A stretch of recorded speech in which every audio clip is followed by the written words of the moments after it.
Halo, sahabat inspirasi. Apa kabar semuanya?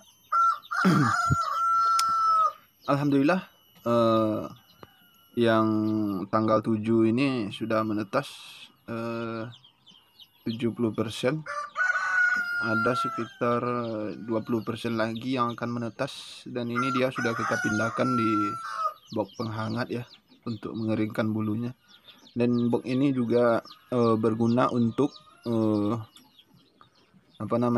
menstabilkan kelembapan serta suhu, serta juga tidak mengganggu telur-telur yang sudah retak ya. Biasanya kalau kita biarkan di situ, maka dia akan menghimpit, dia akan berada di atas telur yang sudah mulai retak, dan akhirnya telur yang retak tadi nggak bisa keluar. Jadi itu sangat mengganggu. Kemudian untuk cangkang-cangkang telur yang sisa-sisa yang sudah menetas itu, langsung kita keluarkan ya, supaya dia tidak bentuk telur-telur lain. Ini telur ini nanti setelah ini akan menetas yang ini. Tuh bisa kita lihat. Dan mesin ini nanti akan kita isi. Sore nanti akan kita isi ini. Tuh. Ini baru saya hidupkan, dan untuk ngisi mesin usahakan mesin itu hidup lebih kurang 12 jam terlebih dahulu ya, sebelum diisi telur, supaya suhu dan kelembapannya tuh sudah stabil. Jadi jangan hidupkan mesin lalu telur langsung dimasukkan, nggak boleh seperti itu ya, karena suhunya belum stabil gitu. Jadi harus kita hidupkan dulu. Dan untuk menambah kelembapan, kalian bisa tambahkan spons dan juga bak air ya, yang lebih banyak, untuk menurunkan. Justru sebaliknya, bisa ditambahkan ventilasi dan juga dikurangi jumlah air yang ada di dalam mesin. Ini DOC yang tanggal berapa kemarin ya? Ini usia 7 hari, tanggal 31 berarti. Tanggal 31 kemarin, nih sekarang 7 hari. Bentuknya seperti ini, masih takut ya sama kita. Masih takut ya. Masih belum terbiasa. Dan ini alasnya diganti tiap hari ya, tiap sore.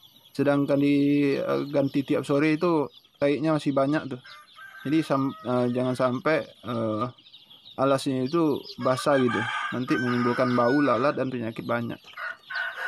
Dan ini kakaknya yang ini.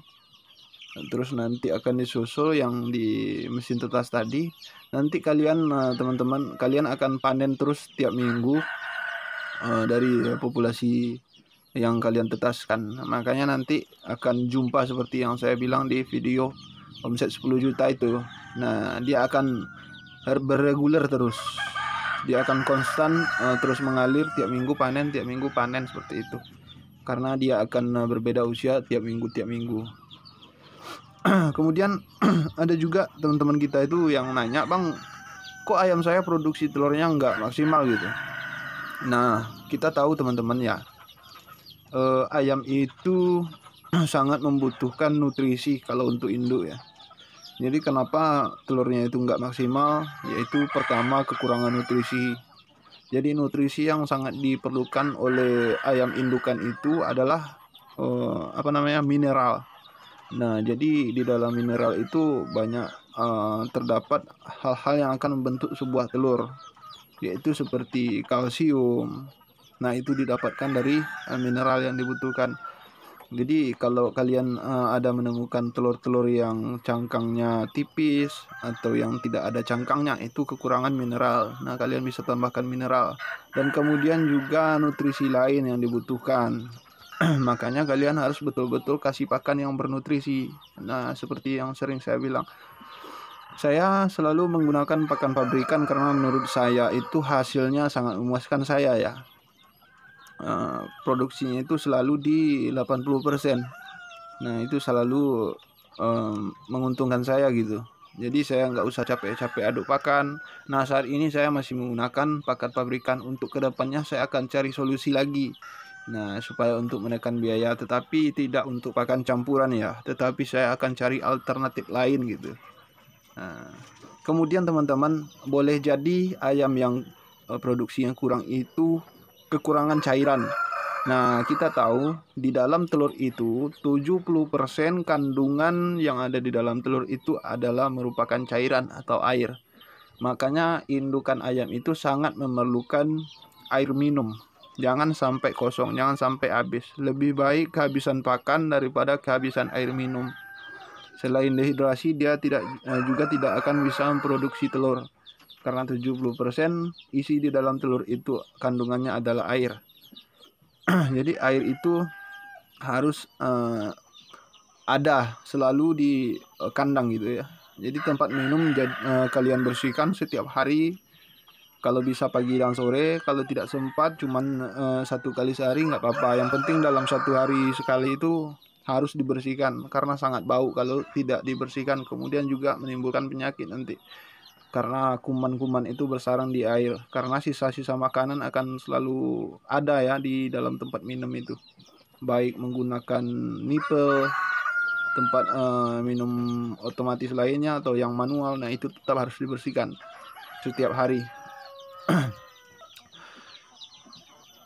Faktor lain yang menyebabkan ayam tidak bertelur maksimal itu pengaruh cuaca. Nah, jika cuacanya sedang ekstrim, sedang perubahan iklim dan lain-lainnya, juga akan mempengaruhi. Kemudian juga adalah faktor lingkungan yang tidak bersih atau kumuh, itu juga akan menyebabkan ayam tidak nyaman gitu ya, bahkan menyebabkan ayam sakit. Nah, kalau ayam sudah sakit, maka dia tidak akan berproduksi.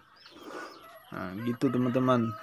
Nah, kemudian juga dipengaruhi cuaca yang terlalu panas. Nah, cuaca yang terlalu panas akan mengakibatkan ayam itu heat stress ya. Jadi stres karena panas gitu. Nah, jadi diusahakan di kandang indukan kalian itu jangan terlalu terpapar sinar matahari gitu. Kalau seandainya kandang kalian itu tidak ada pelindung pepohonan gitu, jadi kalian bisa siram di kandangnya langsung menggunakan semprotan atau menggunakan selang, atau hanya disemprot di atapnya saja, supaya untuk menurunkan suhu yang terlalu tinggi. Nah, kemudian di kandang yang panas seperti itu, air minum harus selalu tersedia, selalu dicek tempat air minumnya. Kalau perlu terlalu cepat habis air minumnya, kalau perlu ditambah tempat air minumnya supaya tidak kerepotan gitu. Jadi banyak faktor ya yang menyebabkan ayam itu tidak berproduksi maksimal. Alhamdulillah kalau di ayam saya, ya saya nggak gunakan apa-apa ya. Saya cuma pernah 1 kali gunakan ekstimulan itu ya, ekstimulan, tapi hasilnya nggak maksimal gitu. Jadi ukuran telurnya sama, jadi produksinya sama, jadi saya nggak gunakan lagi. Saya cuma gunakan air putih sama air alkali. Nah, air alkali yang saya gunakan. Jadi alhamdulillah produksinya bagus, nggak pernah saya gunakan ekstimulan. Cuma sekali saya gunakan itu untuk ngetes gitu kan. Nah, kemudian karena hasilnya sama aja ya, saya rugi gitu gunakan ekstimulan itu. Saya saya gunakan kembali apa yang saya pakai biasanya. Jadi untuk membuat air alkali, kalau kalian mau nanti saya bikinkan videonya. Nah, ini kondisinya di pagi ya. Ini pagi sebelum saya kasih makan. Nah, telurnya itu seperti ini. Jam 8 pagi itu dia dari yang sebelah sini itu dia sudah lebih dari separuh bertelur ya. Nah, seperti itu. Dan yang sebelah kanannya ini jam 8 pagi dia bertelur tadi 6 ya kalau nggak salah ya. Nah, gitu teman-teman. Nanti kalian cek lagi situasi di kandangnya, karena banyak faktor yang menentukan gitu. Nah, jadi selalu dicocokkan terus sampai kalian menemukan hal yang bagus dan produksinya bagus lagi. Oke, makasih. Assalamualaikum warahmatullahi wabarakatuh.